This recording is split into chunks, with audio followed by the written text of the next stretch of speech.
My best friend supported my abortion and even went with me to the clinic, but the next morning my pill was gone, and when I confronted her, she completely lost it and posted my business online while calling me a baby killer.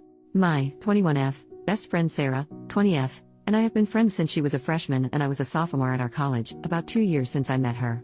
We were assigned to be roommates and got along great and decided to room together for the next year, my junior year.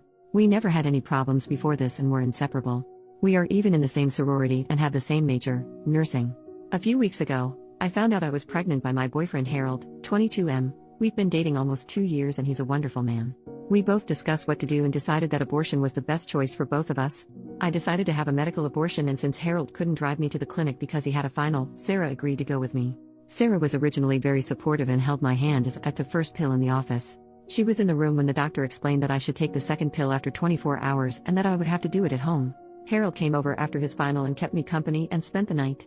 After a night of cramping and bleeding, I woke up yesterday morning to find that the second pill was missing from its pack. I put the pill on my nightstand so that I wouldn't lose it. The pack was still there, but the pill was missing. Sarah is the only one with access to my room. We have separate rooms but share everything else. I asked Harold if he had messed with the pill, and he said no.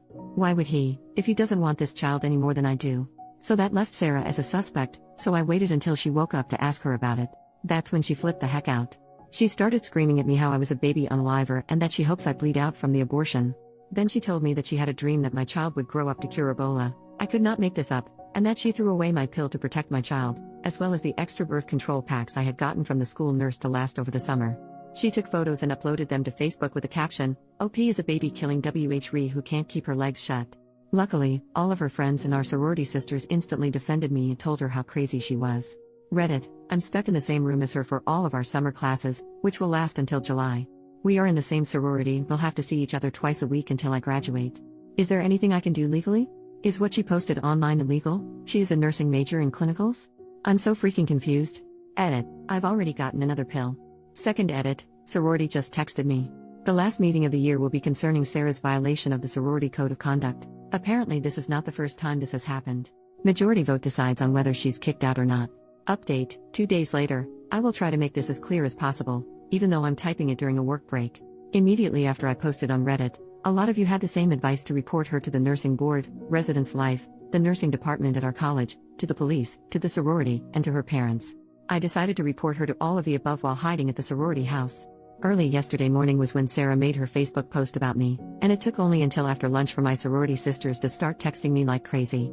This was not the first time that Sarah had shamed another sorority sister for having an abortion, and that particular woman, we will call her Emily, was one of the highest ranking members.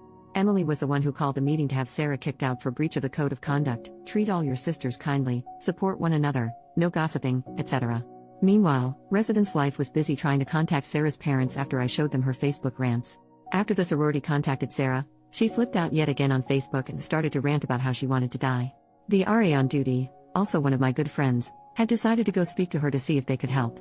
At this point, it was clear to everyone that Sarah was not right in the head, because she was screaming at her through the door crack. Sarah refused to answer the door, so the RA decided to escalate it higher and no one saw Sarah until the sorority meeting. At the meeting, everything seemed to be okay. Sarah was the last person to arrive and she just took her seat and acted normal. It was eerie to see her gush over everyone only hours after she pulled her stunt. Only about half of the sorority was present, but the president decided to proceed regardless. It only took 2 minutes for us to vote unanimously to kick her out.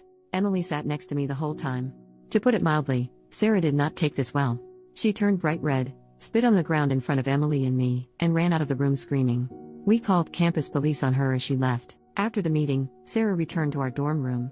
The Reese Life administrator tried to speak to her, but she refused to answer the door for over 20 minutes. They had to call the police to kick down the door because she was holding the handle on the inside so they couldn't unlock the door.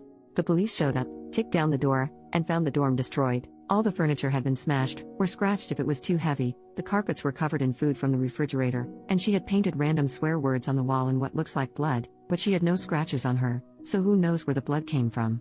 They found photos of Harold covered in lipstick in her purse. This wasn't like a kiss mark from lipstick, but more like she used a lipstick to entirely cover Harold's face like a crayon.